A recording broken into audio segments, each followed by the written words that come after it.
भी यही विनती है, जितना हो सकता है आप व्यवस्था को संभालो। दुखी होकर यहाँ कोई कुछ मत लाना, लेकिन बेटा दान से ही धर्म बढ़ता है। हम रोज रोज भागवत में नहीं बोलते, इस वजह से नहीं बोलते कि शायद ये लगेगा महाराज जी ने भागवत जी जो शुरू की है वो अपना लालन और पालन करने के लिए की है। बच्चों की व्यवस्था ये खुद जाने, उन्हें खिलाने की हमें कोई इसमें से इच्छा नहीं रहती। बस हाँ इतना जरूर है कि धर्म कभी रुकने ना पावे। और आज जो दीपक जलाए समय से उसमें घी डालते रहो, ये बढ़ा चले।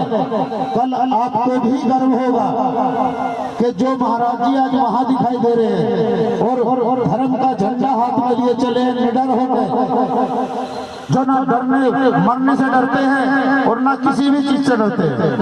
वो महाराज जी हमारे परिचित है, हमारे पड़ोस के हैं, हमारे गांव के रहने वाले हैं, हमारी कॉलोनी के हैं। और लोगों से कहोगे कि एक दिन भागवत जी यहाँ बैठ के कर रहे थे उस सैनिक बिहार में, पर हम नहीं जानते थे कि वो इतने उच्च कोटि के हो सकते हैं कि जो इतने बड़े बड़े संतों के साथ रहते हैं।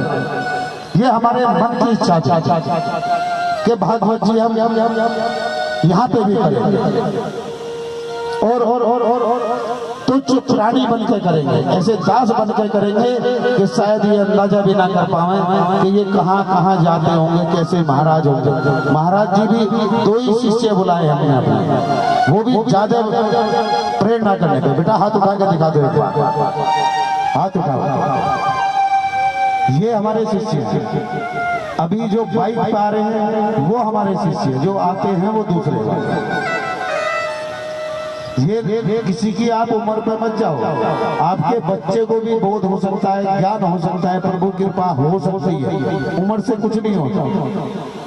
60 साल का व्यक्ति शायद सही बात ना कर पाता हो और 2 साल का बच्चा उससे अच्छी तरह सब कुछ जानता हो, ये हो सकता है। संभव है, असंभव कुछ भी नहीं। जैसे कि आपने सुना होगा महाभारत, सॉरी रामचरितमानस में सुना होगा, उल्टा जपत जग जाना बाल्मीकि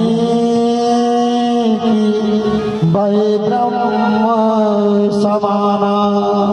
अगर आप जात पात पे भी जाते हो तो जात वैसे तो देखो आप सब जानते ही हो, और ना भी जान पाए हो तो पता कर ही लोगे। लेकिन हम वाल्मीकि जी की जहाँ पे बात कर रहे हैं, उनका क्या है वाल्मीकि। और आज आप वाल्मीकि किन्हें बोलते हो, किसको बोलते हो?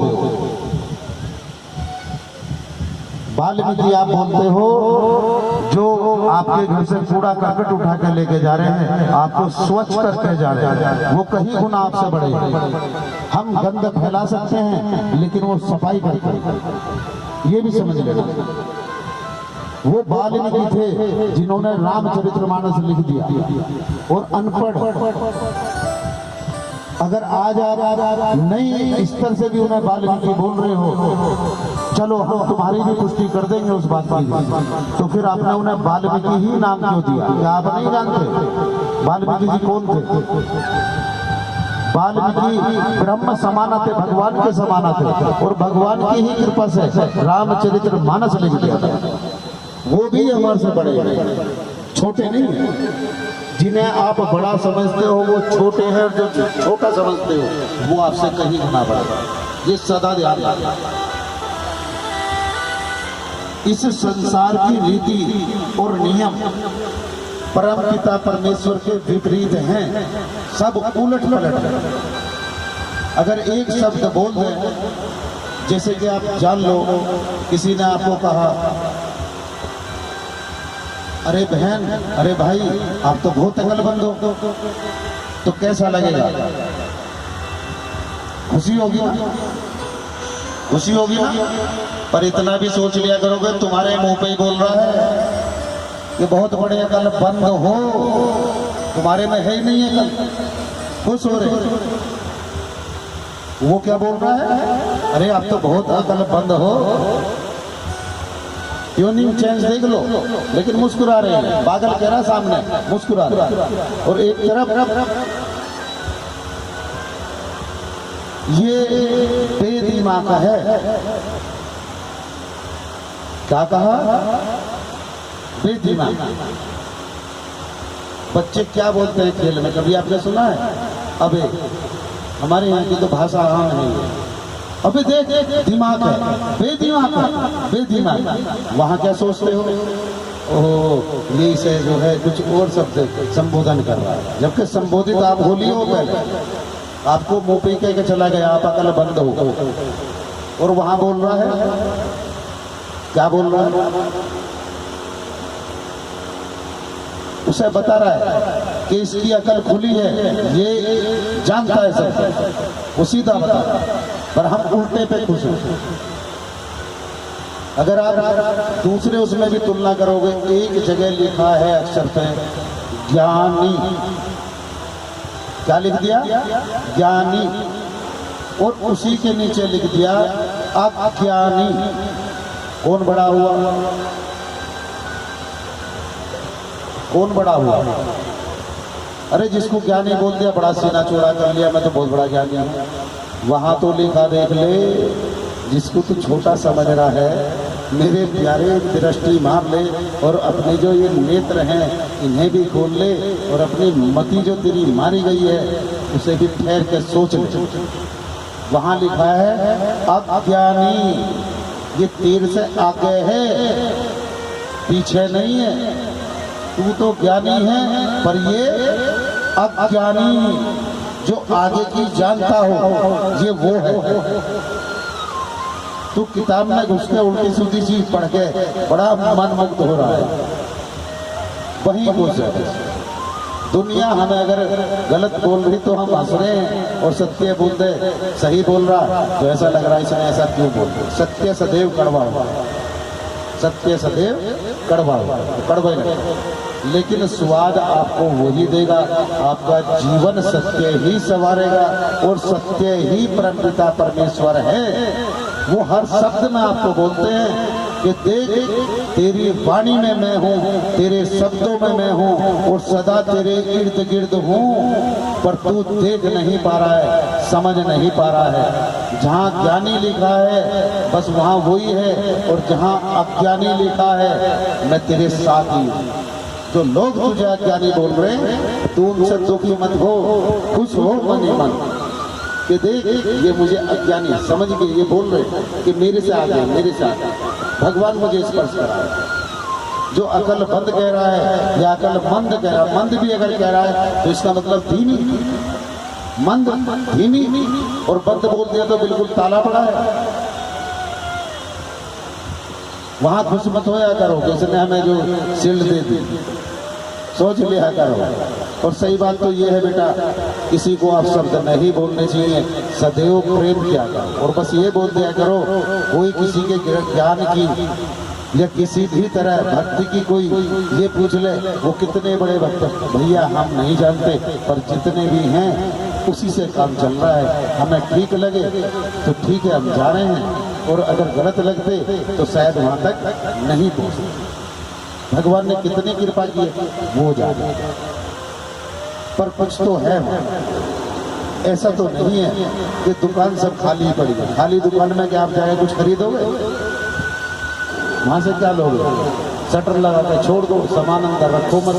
वो है तो दुकानी, पर जब उसके अंदर कोई सामान ही नहीं है तो कस्टमर कहाँ से आएंगे, कैसे खरीदेंगे?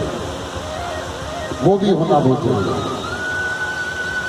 जीवन को हमारे प्यारे ने सदा आपको जीना सिखाया है, और जितने व्यास विराजमान किए हैं व्यासपीठ पे, उन्हों को भी आदेश किया है कि बार बार इन्हें मुझे भी याद दिलाते रहो, और व्यास जी महाराज इन्हें जीवन जीना भी सिखाते रहो। शायद भूल गए हैं, कलयुग का इतना प्रभाव पड़ा है कि वो ध्यान नहीं कर पा रहे। थोड़ा उन्हें बार बार बोल भी दिया। ये सब प्रेरणा अपना परमपिता परमेश्वर ही देते। बोलो वृंदावन बिहारी लाल की जय। अब कन्हैया जी के बच्चों का वर्णन सुन लो, इतने बच्चे थे, हम सभी भी उन्हीं के बच्चे थे, उन्हीं में से अभी आप जान भी जाओगे। ये भागवत जी के अनुसार जो आपको बताया है और हमें जो भागवत जी में मिला है हमारी मति अनुसार वही आपको। रानियां तो आपने सुनी है अनेकों अनेक थी, और जो 16,000 है वो एक साथ भी सुनी है। रुक्मणी जी भी थी, सूर्य देव की पुत्री भी थी, और भी अधिक रानियां थी, लेकिन जो उनके बच्चों का वर्णन है भागवत जी में ये कहा गया है कि जो उनकी रानियां थी सभी के 10-10 पुत्र हुए। 1,61,000 लड़के थे, और जो पुत्रियां हुई जिन्होंने जन्म लिया वो 16,000 कन्याएं थी। जहां 1,61,000 पुत्र हो और 16,000 कन्याएं हो, तो आप अंदाजा लगा सकते हो बेटा, उस समय हो सकता है हमारा भारत देश में जनसंख्या ही इतनी हो। वही व्यास जी ने सब दिखा दी थी, और हम सब उन्हीं के अंश हैं। जो 1,61,000 बच्चे थे और जो 16,000 कन्याएं थी, हम सब उन्हीं के बच्चे हैं। यही हमारा सबका कुल और वंश है। आज जैसे लोग बोल के नीचा दिखा दे रहे, आपकी बिरादरी क्या जात क्या है? अरे जिस चीज से तुम्हें कुछ लेना नहीं है, देना नहीं है, कोई मतलब नहीं है, उससे कोई व्यापार नहीं करना है, कोई ऐसा औचित्य नहीं है, फिर आप उस चर्चा को कर ही क्यों रहे? उससे ये पूछ लो कि भैया तू कितना प्रेम करना जानता है, अच्छा भगवान की भक्ति भी करता है? बस ये पूछ लो। ये तो सब मानते हैं और जानते भी हैं कि हम सब ब्रह्मा जी की उत्पत्ति हैं। भगवान विष्णु ने अपने नाभि कमल से ब्रह्मा जी को सर्वप्रथम जन्म दिया। जब समुद्र में शयन कर रहे थे, आधी आंखें खुली थी, तब इनका जन्म हुआ था ब्रह्मा जी का। और ब्रह्मा जी के लड़के मनु महाराज और सनंदन, संत कुमार आदि काफी बच्चे हुए। उन्हीं से हम सब उत्पन्न हुए। अपने कर्मों अनुसार एक बार ऐसा हुआ था कि सभी व्यक्ति अपना अपना कार्य करते थे। कुछ ज्ञानी व्यक्तियों ने एक सभा बनाई और बैठ के कहा कि भैया हम देखो नाम किसी और का, जैसे दो मान लो राजेश नाम लो, एक राजेश यहाँ है, एक राजेश वहाँ है, और हम बुलाते इस राजेश को हैं आ वो जा, जबकि बुलाना हम इसे चाहते हैं। तो इसका कोई रास्ता है? 2-4 व्यक्ति बैठे यानी ध्यानी दे के हाँ इसका एक मार्ग है, थोड़ा उस पर चल के देख लो।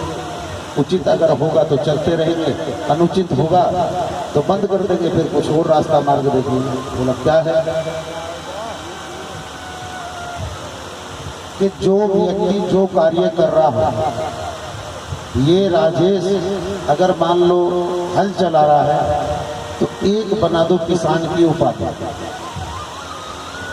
ये किसान हो गया, किसान के नाम से जाना जाएगा। जो व्यापार कर रहा है उसे वैश्य बना दो, वैश्य दो। अच्छा, और आप जब भी आवाज लगाओगे इनकी एक बिरादरियों के नाम और दे दो। वैसे तो 4 जातियां थी, क्षत्रिय, ब्राह्मण, वैश्य और शूद्र। शूद्र कौन है ये भी जान लो। कई बार शूद्र से भी आपके अंदर हीन भावना पैदा होगा और क्षत्रिय नाम सुनते ही घमंड हो जाते हम क्षत्रिय, ये भी जान लो। अभी आप अपने देश का ही इतिहास देख रहे हो, जो चल रहा है वही बता देंगे, आपका ध्यान एकदम टूट गया। एक व्यक्ति ब्राह्मण परिवार से है और राजाओं के परिवार से है, आप उसकी मति चेक कर सकते हो। जो मुख्यमंत्री बनने की 20 बार तो घोषणा कर चुके हैं कि अब क्या बना देंगे, ये कर देंगे। आप समझ गए होंगे मैं हम किसका कहना चाह रहे हैं। और एक और जिसे शूद्र बोल रहे हैं, उसके ज्ञान को चेक कर लो, उस व्यक्ति को चेक कर लो। हमारे प्रधानमंत्री जी की। वो गाली सुनने के बाद जो मुस्कुराता हो, साधु और संत ही हो सकता है बेटा। वो गालियां सुनने के बाद भी लोगों से बोल दिया है और भाषण भी दिया है, कहा भी है कि भैया आप मुझे लाख गाली दो कोई बात नहीं है, मेरे पुतले जलाओ, पुतलों पे जूते बजाओ, कोई दिक्कत नहीं है, लेकिन किसी गरीब का ना टेम्पो फूको, ना किसी रईस की गाड़ी फूको और इस देश की संपत्ति को नुकसान मत पहुंचाओ। व्यक्तिगत आप मेरे पुतले फूक लो, मुझे गालियां दो, चाहे जूतों का हार बना के भेज दो, वो सबके लिए तैयार है। वो राजा के रंग पैदा हुआ और यहाँ जिसको रंग बोल रहे हो, रंग के कौन पैदा हुआ? अब आप ही बता दो माताओं बहन। जिसे रंग बोल रही पूरी, चाहे विपक्ष या पक्ष, मान लो हम तो ना विपक्ष में ना पक्ष में, हम तो बीच में है।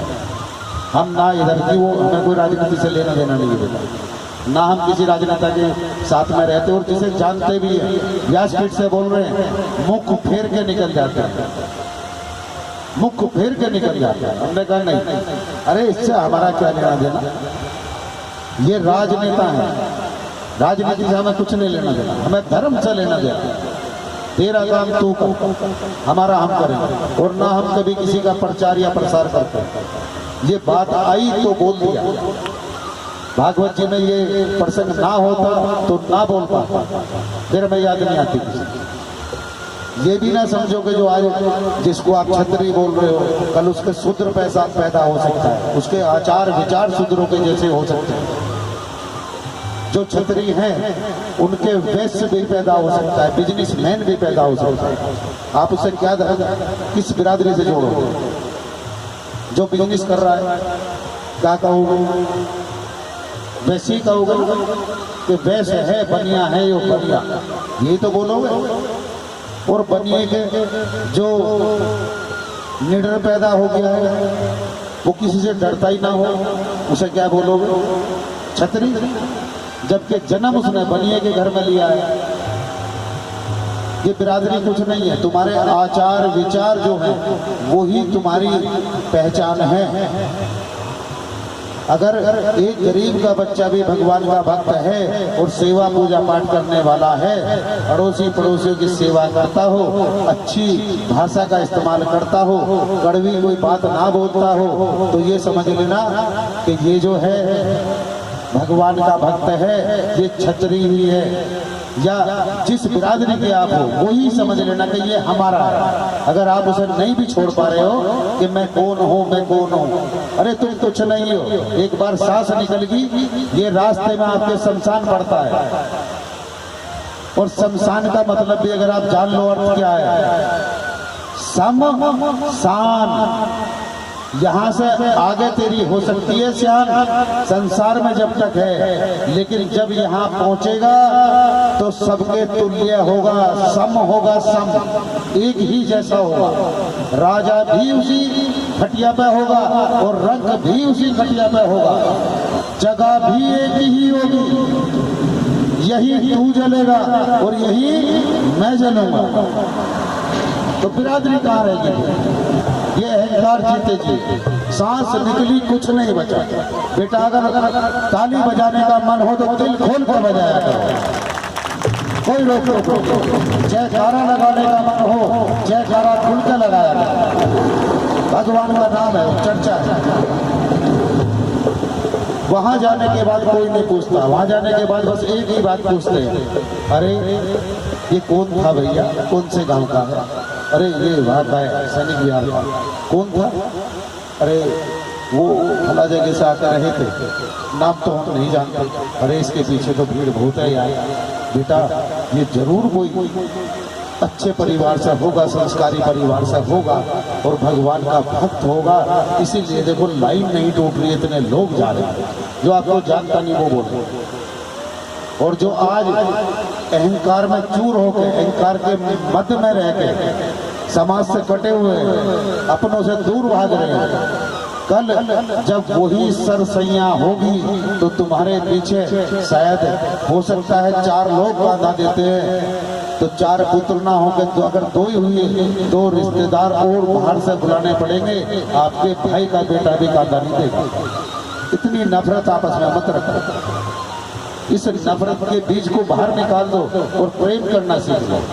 जैसे ही आप पहुंचोगे अंतिम यात्रा तक, शमशान तक, आपके पीछे 10-20 आदमी हुए तो जो आपको नहीं जानता है वो दूर खड़ा सड़कता है, लेकिन एक बात जरूर बोलेगा कि ये कोई उद्यमी होगा, अत्याचारी होगा। अगर ऐसा भी ना हुआ, अरे तो कोई शराबी कबाबी जरूर होगा। चलो अगर शराबी कबाबी भी ना हुआ तो नालायक प्रवृत्ति का होगा। और जब पूछा जाएगा कि बाबा आज आप कैसे जानते हैं, तो वही बाबा रोड पे खड़ा होगा, बोलेगा बेटा मैं इसे तो नहीं जानता, पर इसके कर्मों ने इसे जना दिया है। जिसके पीछे ही 20 आदमी हो, इसने कोई अच्छे कर्म नहीं करे होंगे, जो दुराचारी और अत्याचारी हो सकता है, वहां उसकी भी चर्चा हो। अपने कर्मों का मुख्य ध्यान, मुख्य चीज अपने कर्मों को बना लो कि मुझे यही देखना है और सत्कर्म करने हैं। कभी किसी का दिल नहीं दुखाना। अगर कोई परेशान है, कोई दिक्कत है, भारी बीमारी में है, आप उसे कुछ नहीं दे सकते, मत दो, पर एक बार उसके पास तक जाके ये पूछ लो, अरे सब ठीक है? अच्छा, बुखार अगर तेज भी लगे अपने बच्चे का भी, माथे पे हाथ रखो, पता चल गया बुखार तेज है, लेकिन उसके कान में वो बात मत डालो, अलग को होकर अपने पति से कहो कि देखो बच्चे के बुखार तो तेज ही है, पर मैं बोल के आई हूँ कि तू घबराना बेटा, ये तो कुछ भी नहीं है। आप थोड़ी देर बाद जाकर अगर अपने ही बच्चे को चेक करोगे और जब डॉक्टर के लेके जाने का नंबर आएगा, तब तक वो बच्चा आधा स्वस्थ हो गया होगा। कुछ नहीं दे सकते, मत दो। एक थोड़ी सी सांत्वना दे दो वहां जाने के बाद कि घबराना हम भी है, अरे घबरा मत, हम भी है, चिंता ना कर, वो निश्चिंत होगा। और तभी समझ लेना कि यहाँ हरि की कृपा हुई है आज आपके ऊपर भी और उसके ऊपर। जहाँ तुमने हरि को विराजमान किया है वो वहां से कृपा जरूर करे, कृपा जरूर करे। थोड़ा कोई रो रहा हो उसे हंसा दो, और ज्यादा दुख मत दो। जाके ये ना पूछो अरे बहन हाँ पता चला है वो जो तेरे बच्चे हैं ना, अरे बड़े दुराचारी हैं, बस बड़ा दुख। अगर मेरे होते, सच बता रही हूँ, हृदय के आंसू रुक नहीं पाता। अरे वो पहले ही रो रहे हैं, वो पहले ही परेशान है। उसकी आप परेशानी समाप्त करने गए हैं या उसकी परेशानियों को बढ़ाने गए हैं, आपको ही नहीं पता। अगर आपको नहीं पता तो फिर बोलो मत वे सब, या आप जान पूछ के ऐसा करते हो कि ये दुखी है तो इसे और दुखी कर दो, और इतने दुखों में से लेकर पहुंच जाओ कि जहां से ये वापस लौट के ना सके। भक्त अगर जरा भक्ति उन्माद जरा सी भी तुम्हारे अंदर करती हो या भगवान के प्रति भाव हो, ऐसे व्यक्ति को जाके बोलना चाहिए कि तुम क्यों चिंता करती हो? अच्छा तू एक बात नहीं देखती हो? वो गैली पूछी क्या? अरे ये तो कोई बड़ी बात थोड़ी हुई है, कल हमारे साथ नहीं ऐसा हुआ, अरे चल हमारी छोड़ दे, देखो उसके साथ मेरी दूर की रिश्तेदार है। जबकि आप झूठ बोल रहे हो, आप जानते हो, लेकिन वो झूठ आप अपने लिए नहीं बोल रहे हो, वो झूठ किसी प्राणी को जो जिसकी आत्मा आज दबी हुई है और पाप का बोध कर रहा है, उसे बाहर निकालने के लिए बोल रहे हो, उसके कल्याण के लिए बोल रहे हो। वहां भगवान तुम्हें ये समझ लोगे खड़े हुए तुम्हें देख के मुस्कुराएंगे, और आज नहीं तो कृपा कल तुम्हारे ऊपर को जरूर करके जाएगा। ऐसे भाव पैदा कर, किसी को मलिन मत बनाया करो। कोई गरीब है निकला जा रहा हो, अरे बहुत गरीब है इससे बच के निकलो, अरे तुमसे गरीब कौन हो जिनसे तुम आज बच के निकल रहे हो? अगर दूसरे वे में देख लो, रईस बनाने वाले भी तुम्हें यही है। अगर तुम्हारे ऑफिसों में ये कर्मचारी ना हुए या तुम्हारी सेवा इन लोगों ने ना की तो आप कैसे रईस बनोगे? कोई ऐसी पद्धति है कि डायरेक्ट आप जाके बैठ जाओ और मैनेजर आपको बुला ले, आ जाओ, द्वार खोल दिया, ले जाओ, लूटो धरो? है कोई पद्धति ऐसी? मैनेजर तक बनाने वाले नीचे वाले कर्मचारी, अगर सभी का नाम मैनेजर रख दिया जाए तो क्या कोई वहां वर्क करेगा? फिर हीन भावना किसके लिए? बस फर्क इतना है, वो 4th क्लास का जो आपने बोल दिया कर्मचारी है, अरे तुम्हें लगता होगा लेकिन बेटा 1st क्लास का बनाने वाला भी वही है।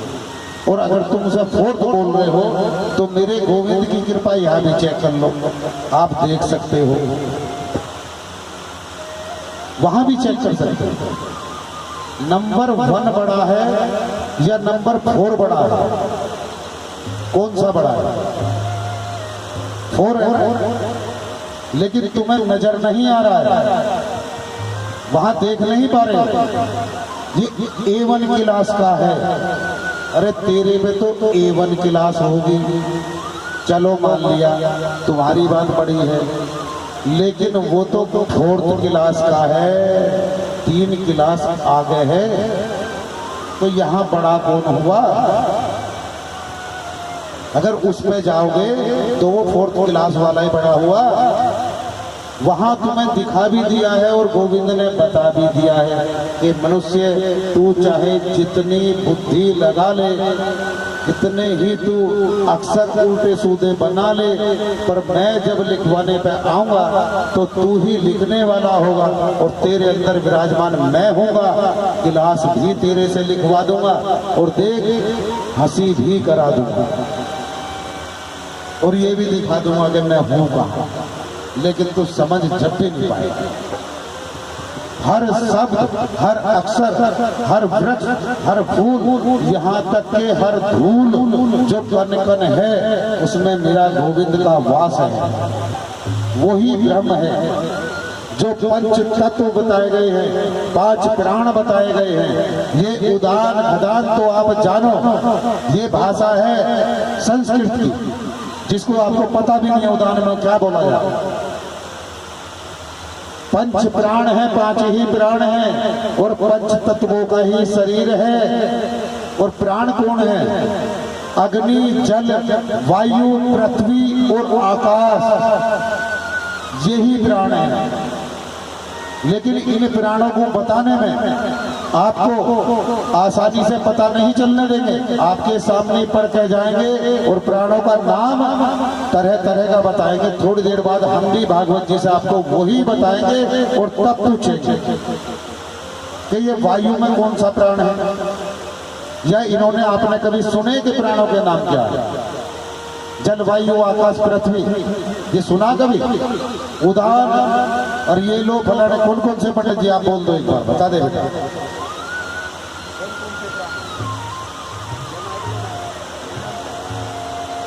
अभी बता देंगे, 2 सेकंड में बता, ठीक है? तो एक का तो उदान है, एक का व्यान है, एक का अपान है और एक का ऐसी कुछ करके 3 के तो ये, ठीक है? अब बताओ उनमें से उदान, व्यापान, अपान किसमें समझ पाए हो क्या है? और अगर हम तुम्हें सरल भाषा में ही बता रहे हैं कि 5 प्राण हैं और प्राण तुम्हारे दाएं बाएं इर्द गिर्द ही है, 5 तत्वों से आपका शरीर बना है, तो परमपिता परमेश्वर भी वही विराजमान है। ये सब शक्तियां उसी की।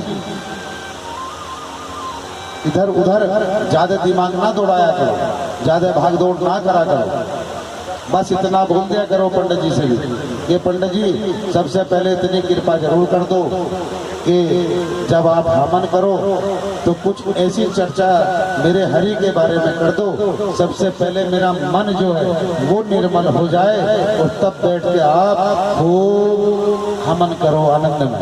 आप क्या बोल रहे हैं मैं उस पर ध्यान नहीं दूंगी, पर जो आपने सर्वप्रथम मुझे भगवान की चर्चा जो बताई है, राधा नाम दिया है, कृष्ण नाम दिया है, या भोलेनाथ का आप जो हवन करा रहे हो, भोले की थोड़ी सी चर्चा सुन ली, वो मेरे अंदर विराजमान है। आप चाहे जो बोलो, आप जानो, पर इतना मैं जानती हूँ कि जिनके लिए हमन करा रही हूँ वो मेरे हृदय कमल में विराजमान है। इस पढ़ाई को अगर मैं नहीं जानती, मेरा गोविंद तब भी स्वीकार करेगा। और अगर मैं मुख से भी बोल दूंगी रोज थोड़ी सामग्री लेके कि हे प्रभु मैं मंत्र नहीं जान पाती, पर लो ये सामग्री आपको अर्पण कर, आप स्वीकार कर, आप स्वीकार कर, आप स्वीकार कर। वो दौड़े तब भी चले आएंगे, वो दौड़े तब भी चले आएंगे। तुम्हारे अंदर तुम्हारा अंतःकरण इतना शुद्ध होना चाहिए, इतना सत्संग सुने हो और इतनी भागवत जी आपने श्रवण की हो कि ब्रह्म आने पे मजबूर हो जाए, कहे कि मेरा भक्त है, इसके कानों ने इतनी कथा सुन ली है कि अब मेरे नाम से अलग से कोई अच्छा नहीं लगता। अगर संसारी चर्चा हो रही हो, थोड़ी देर में उठ के बाहर निकल लेता है और जहां मेरा नाम लिया जा रहा है तोड़ के वहां पहुंच जाता है। ये भागवत जी में लिखा है। जो काम जीवन भर भी और दूर रह के भी भागवत जी श्रवण कर रहे हैं, वो भी ये मान लो परमात्मा के भक्त हैं, दूर से भी भक्त हैं। लेकिन जो नहीं सुन पा रहे हैं, किसी आलस के कारण भागवत पंडाल तक नहीं पहुंच पा रहे हैं, तो ये भागवत जी में ही लिखा है कि उसके कान सांप के दिल के समान है। जो भगवान की चर्चा नहीं सुन पाए, जो भगवान का गुणगान नहीं कर पाए हैं, उसकी जितिया मेंढक के समान है। जो आंख भगवान का दर्शन नहीं कर पाई है, उसकी आंख मोहर पंख पे बनी आंख के समान है और कुछ नहीं है।